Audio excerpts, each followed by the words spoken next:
Hi folks, this is all the fruit, and today's task is to mutilate my paramelons or Pepino plant. By the way, paramelon and Pepino are both quite misleading names. Pepino actually means cucumber in Spanish, and this plant is not closely related to the cucumber. Neither is it closely related to the melon or to the pear by that way. It is actually most closely related to stuff like tomatoes and peppers and potatoes. So why do I want to mutilate my plants? Well, there are different reasons. Firstly, I just planted them between my kiwi vines in order to kind of cover the ground. But as you can see, they're taking over and basically outcompeting the kiwis. That's the first reason. The second reason is, I read this quite late, is that you are not supposed to fertilize them. Well, not supposed to fertilize them too much. Otherwise, they will grow to enormous sizes, but they will not fruit a lot. I put almost no fertilizer on those, but those two, all this is one plant, and all this is another plant which I pruned severely last week. They grew to gigantic sizes. And they didn't produce many fruits. On this year, well, this year is actually okay. I counted, about 15 big fruits and 10 small ones. But on this one, I counted only 2 big fruits and 1 small one. Not enough for a plant that was completely covering the structure like this is doing now. I have a third plant in a less fertile plot behind this container of the food co-op. No, it's not my food co-op. I just coincidentally have my stuff next to it. Well, I am a member technically. Yes, I am a member of the food co-op, but this has nothing to do with my kiwi still. If you're in Heidelberg, go and visit Apple and I Food Co-op. Since they work for free and also have all the infrastructure for free, they have a lot of very good organic food for very, very low prices. Well, anyways, back to the pear melon. So firstly, if there is too much fertilizer, they grow very big and don't fruit much. Well, this was quite a fertile piece of land for some reason. Where I have the other one behind the food co-op, it's not so fertile. Second thing is, you are supposed, as soon as they fruit, you are supposed to cut off the side branches. Otherwise, they will again grow too much and not produce nice big fruits. Well, I didn't do this until recently, but in my book, that's a huge fruit. And thirdly, now we are mid-August. They are still flowering like crazy. Literature says they need about 30 to 80 days to ripen after flowering. The thing is, a lot of those things have been quite big for over a month now and haven't even started ripening. For example, somewhere here I had those two, those two down there have been quite big for over a month. They haven't moved. The size hasn't moved very much. So they need a lot to ripen after they gain size. And all those flowers now in mid-August. 30 to 80 days for ripening. Oh, here, by the way, some people are putting up bowls of water for the birds. It was very important during the last dry years. This year, the birds have a couple more puddles and other sources of water, but people are still doing it. They're just not cleaning their bowls. Oh. That looks yummy, folks. Well, the bowl also has nothing to do with my melons or the food co-op. So, I don't think that those flowers, the frosts come here around November usually. I don't think that those flowers are gonna produce anything that's gonna ripen this year. So how am I supposed to do it? I already pruned this one a week ago. There should be a small fruit somewhere here. Come on, where are you? Ah, okay. The small fruit has been devoured by the snails. Oh, look at that. So we have another good reason to prune everything. Well, off it goes into the trash. So we have another good reason to prune everything. To provide a little bit of light here so that the snails don't Oops, and I already stepped on it. So that the snails don't invade the stuff. So how do we prune this? Well, I have no idea. I'll just cut away on those things and see what happens.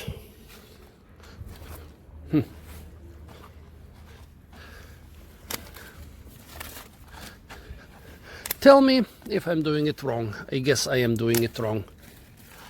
Okay, this is broken anyways. What about those here? There should be...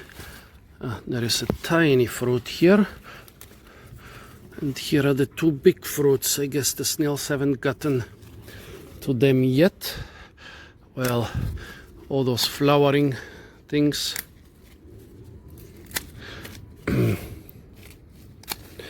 You guys should concentrate on ripening now, not growing to some insane sizes. Oh, look at the size of this thing. This could be my biggest fruit, or maybe not. Oops, what is with this one? Okay, guess if I put them on top of the twigs, well, the less snails will get them, but more students.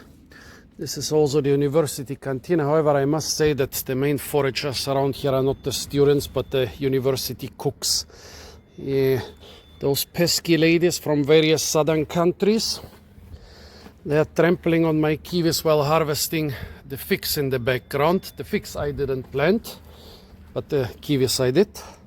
So, yeah, I think I have to beware more of those ladies than of the actual students. So I'm just snipping away. I guess all the experienced Pepino gardeners are getting heart attacks now. But since I'm not an experienced Pepino gardener, I don't even like them that much, except if they are extremely ripe. It basically tastes like a melon with pear flavor. That's why they are called pera melon, which is Spanish for pear melon. So, yeah, snippity, snippity, snap. Und alles ist ab. Well, no, that's German. I cannot say this because people will not understand it. Basically, it means and everything is off. Off with their head. Now I'm just cutting all the tips. All the tipsy tips. But later I'll also have to do some thinning because it still looks like a very dense bush. Just a slightly shorter bush. So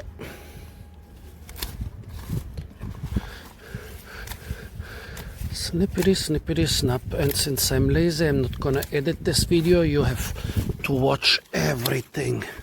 Oh well, this is, oh, I thought it's an ash, but no, it's a walnut. Okay, off with their head.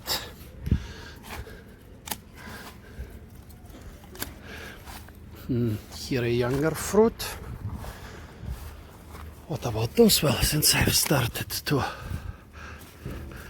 off with their head, to shorten them all now, that's what I'll continue.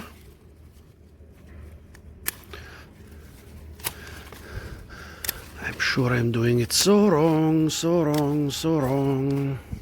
Da-da-da-da-da. Okay, don't cut off those, but cut off the flowers. Cut off the side. The side twigs, it says. No side quests here. Oh, be careful not to cut off any already existing fruits.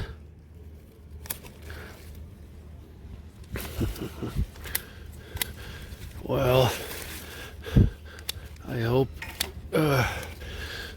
good gardeners are already commenting away because, yeah, as I said, I have no idea how to prune them. I should have removed all the side branches months ago, but back then I didn't know this. Yeah, you do this with tomatoes, but I didn't know you have to do this with those two. Okay, now I've kind of shortened everything.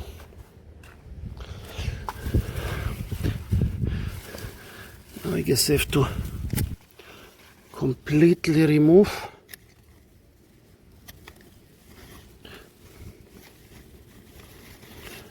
a lot of the side branches.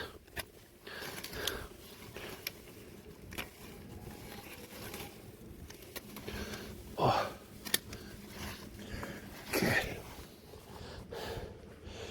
think I need both hands. I guess I have to edit this a little bit.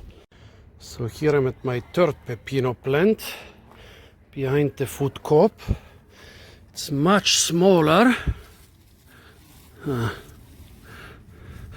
but also producing like crazy.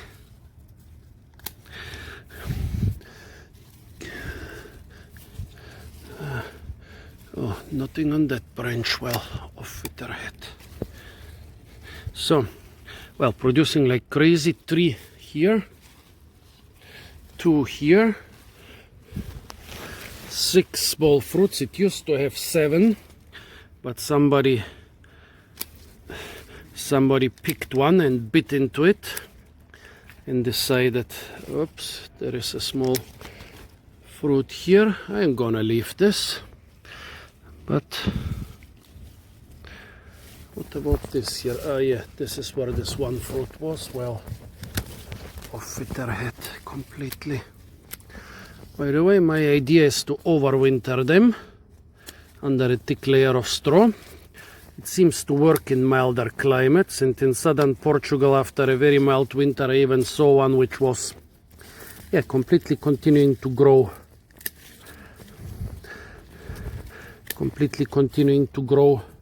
And fruit in March. I don't expect mine to survive the winter in the same way, but who knows? A man can dream. But yeah, a man has to dream a little bit more cleverly. That's why my plan is to cut them down to the ground, dump a big pile of leaves and straw on top of them, and hope for the best. Now I've cut off every single branch which has no fruit, also every single tip with flowers. Well, in one case I actually managed to cut the main branch and leave the side branch, and also kinda, yeah, half break off the fruit, but it's already of a decent size, so I think it's gonna be enough to let it survive. I don't know if I did too much or too little. Everything looks kind of battered now. Probably I'll have to put them inside the enclosure at least, or the people who cut the grass. You cannot even call them gardeners. I refuse to call them gardeners. Might cut it off. So now they should actually know to leave it alone.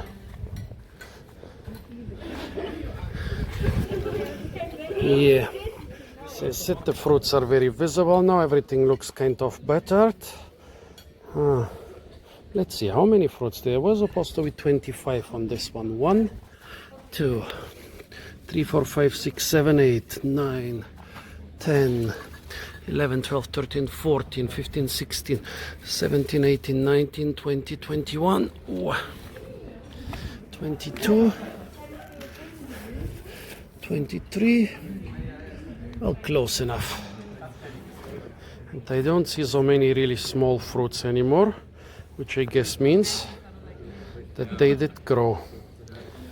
Yeah, let's see how many I'll be able to harvest in the end. Still don't know well why this one produced a total of 4 fruits only. It was a plant almost as big as the other one.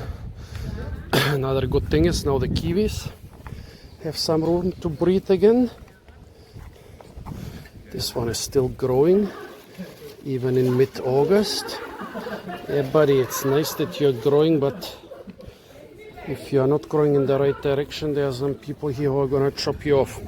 So folks, please tell me if I did right with my pear melons. Also tell me if I can use the cut-off stuff to fertilize the area. For now I'm removing it because I'm afraid it might attract pests specific to Solanaceae. Please tell me how to proceed with my pear melons. Apart from that, stay tuned for a lot more fruit videos. Yeah, it's lunchtime. It's full of students now from the beautiful and, well, with a little work from myself, incredibly fruit-rich Heidelberg University campus. And of course, don't forget that subscribing is not enough because YouTube will not show you my videos even if you subscribe. Better press the little bell icon, then YouTube has to inform you about every new upload